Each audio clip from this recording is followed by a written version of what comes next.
Hi, I'm Larry McAtee, Ward 3 City Councilman, and what a delight it is today and a privilege to have Assistant City Manager Dennis Clowers on our show. Dennis, thank you for taking time out of your busy schedule to come down and visit with our folks. Glad to do it. Thank you for asking. We've got a project going in southwest Oklahoma City that's going to cause quite a bit of excitement as we move forward. The extension of the Kilpatrick Turnpike. How about giving our viewers an overview of what that's going to be involved with? Okay. Well, late last year, as several citizens may have heard, the governor and the Secretary of Transportation announced a fairly aggressive plan to do some expansion work on, I believe, 6 turnpikes statewide, and one of those, as you mentioned, is the extension of the Kilpatrick. It currently terminates at its southwest end right now at about I-40, a little bit west of Sarah Road.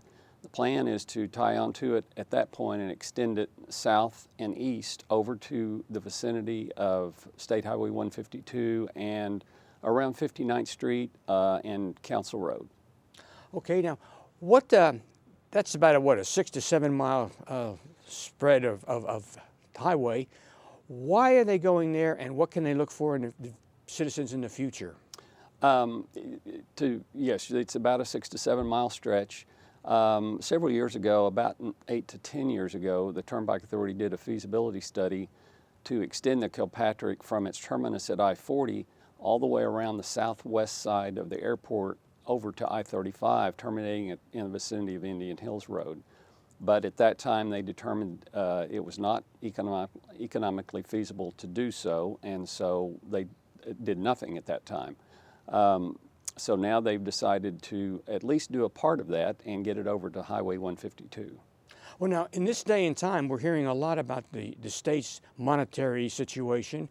The city is out of funds. We don't have money to do roads other than those that have already been planned in the general obligation bond program. Where's the money coming from? How can this be done? As it is with all of the turnpike projects that the Turnpike Authority does, it's funded with tolls, with revenues. So this has nothing to do with the state's general fund budget or the city's general fund budget. It's strictly user fees. The fees that are paid by the drivers on the Kilpatrick, as well as all of the turnpikes statewide, it's operated as an enterprise, and so that's where the funding comes from. They sell bonds, revenue bonds, to fund the construction. Those bonds will be paid back over several years with revenues off the tolls. So what I hear you saying, the economics involved in this project are entirely different than the economic situation that the state and the city is facing on the services that we provide. That's correct. Now, when we do this, how much land is going to be required to get this extension done? The extension will be a 4-lane divided facility, much like the Kilpatrick is now. Mm-hmm. And to do that would normally take about a 300-foot wide strip. However, the Turnpike Authority has requested information from the city whether or not we would be willing to, at some point in the future, construct frontage roads alongside the Turnpike extension.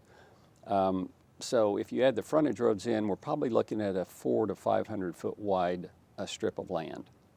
Now, the frontage road, that land would be procured by the Turnpike Authority in this first go-around? That's correct. They have committed, if the city would commit to the finding funding to do the frontage roads at some point, they would be willing to go ahead and acquire the right-of-way at no cost to the city. And the city council has executed a resolution, I believe 2 weeks ago, to that effect. We've already asked for that option to be implemented. At some time, those little words in there are no immediate plans and no immediate funds to build that frontage road at this time. That's correct. And so our citizens should not expect that when the turnpike opens in a couple of years in the future, that there will be a frontage road. That's probably not going to happen. No, that probably will not happen. Their timeline is very aggressive. When the governor and the Secretary of Transportation announced the plan about 2 months ago, they committed to a 3.5-year time frame for getting all of these projects done. So I think we could expect to see that extension of the Kilpatrick Turnpike completed and open to traffic sometime in late maybe 2018, but it will not have frontage roads at the time when it does open. So 2018 is a possible target to have that stretch opened up. I think late 2018, maybe early 2019. 2019. I'm a citizen in the area, and I want to keep posted on what's going on both now and coming up on the 2019 timetable. How can I get information? Again, as this is a Turnpike Authority project, I would recommend that interested citizens contact the Turnpike Authority at 425-3600. Give those number again a little bit slower. Okay, 425-3600.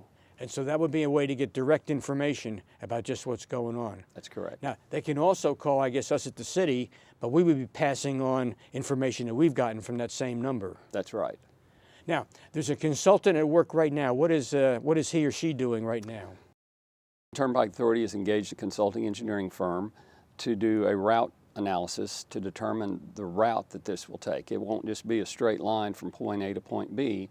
There's obviously lots of development that has occurred in that general area over the last several years, and I am sure that the Turnpike Authority is not interested in taking this through a already developed tract of land and buying out a lot of homeowners. So they've hired an engineer to do a route analysis, and I would anticipate that that will be completed probably the first quarter of 2016. So they're on a short time period right there then for that. Correct. Now, there is a possibility, I guess, though, you said that some property will have to be bought out? Yes, all of the property that the alignment will take will go through private property. It's just a question of how much developed property they choose to take on. Looking at an aerial photograph, it does appear that there are some ways that you could meander the alignment and maybe miss most of the developed land. So I would think that they'd take that under consideration. They may maybe go a little further in their route, maybe extend a little bit of length, so as not to go through an existing neighborhood. Now, if I live in that general area, I probably should or should not panic right today that there's going to be bulldozers coming in and taking my property away. I don't think folks should panic right now. Correct. Will there be a chance for the public to probably listen to what's going on and maybe voice their suggestions? Yes, I believe that the Turnpike Authority, if they do what they've done on other project turnpike extensions, they will hold a series of public meetings. And again, citizens can find out about those at 425-3600. But I believe that they will be notified, the citizens will be notified, the property owners will be notified as soon as the Turnpike Authority is ready to present the study that's being prepared right now. Now, this being a Turnpike Authority project, some of the ground rules might be a little different than if it was a federal project or a city project. Is that correct? That's correct. They're not using federal funds to do this. They're really not even using state funds to do it. They're using funds from revenue bonds that will be repaid by the tolls of the users that use the turnpike. So they're not required to go through the same sort of federal process that one might experience on a federally funded project.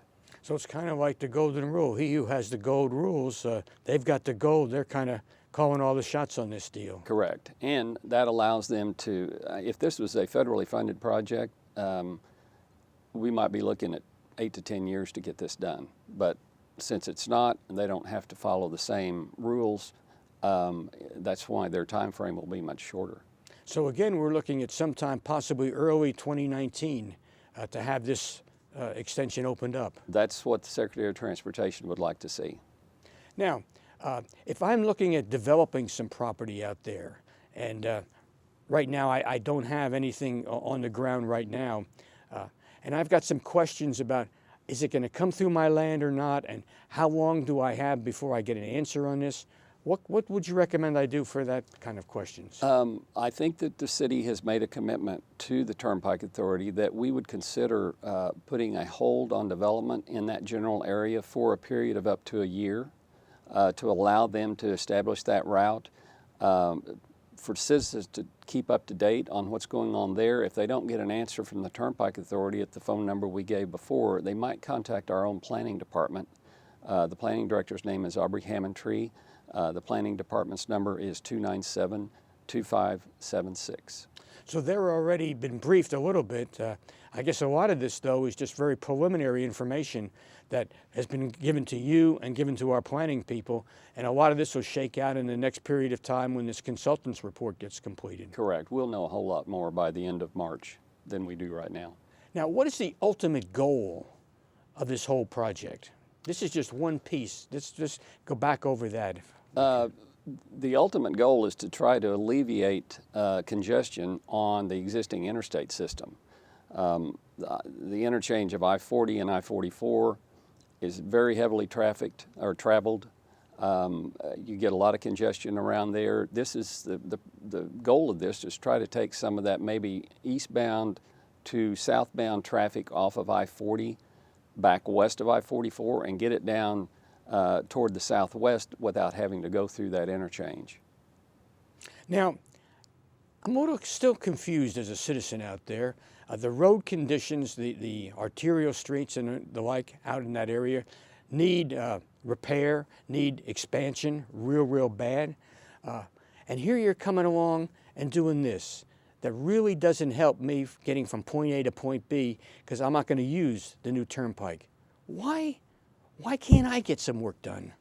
Well, the work that you're talking about on the city streets, there are arterials like 15th Street, 29th Street, 44th Street, Sarah Road, Morgan Road, and so forth. Those are the ones. That's the responsibility of the City of Oklahoma City, and we maintain, improve those, and widen those streets as needed through our general obligation bond program. The current bond program that we are operating under right now was approved by the voters in 2007, and it did include several widening projects in that part of town, specifically on Morgan Road, on 15th Street, I believe on 29th Street. It included some resurfacing and rebuilding on 44th Street, and I believe some on 59th Street. Correct. So we're talking about apples and oranges where we're talking about the funding for the city streets and the funding to expand this turnpike. So just like the Turnpike Authority is aware of their needs and looking out into the future, city staff has also been working and aware of the needs for the streets that we're responsible for. And the needs will be probably addressed when we come out with our next general obligation bond program, because the projects in the current bond program have already been identified and they can't be moved around. No, those projects were listed projects, which means, and the voters voted on them, which means that we need to complete those projects. We can't take the money from listed projects that haven't been completed and do other things with it. So the key word there is patience. Patience. We know about it and we're going to get there. Just be patient. Correct. Same thing like on the Turnpike, where you said that this master plan was developed a number of years ago. Here it is now, 2016, and we're on a short time frame, but at least we're acting. Correct. Dennis, thank you for taking the time to come down and share this with our viewers. And viewers, better days for the roads of Oklahoma City are ahead, but it takes money and time. We know the problems, we're working on them, and Dennis and his staff are dedicated to improving the projects as fast as we can. God bless you and thank you for watching. Dennis, again, thank you for coming down, sir. You're welcome. Thank you for asking.